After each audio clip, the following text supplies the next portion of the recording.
أعوذ بالله من الشيطان الرجيم بسم الله الرحمن الرحيم. Dear students, Assalamu alaikum wa rahmatullah. Today our topic is disabilities women had to face in life and their struggle for equality and rights. This topic is for the students of class 12th.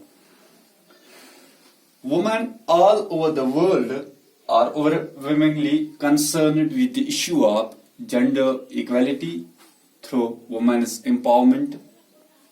Status of women in Indian society is a reflection of unequal relationships on male superiority and female inferiority.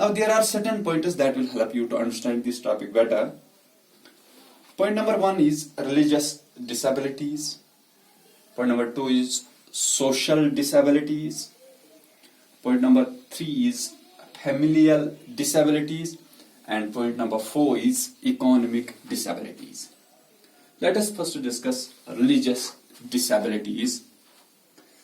Status of woman was very good in Vedic age, and she had not faced any disabilities in that age.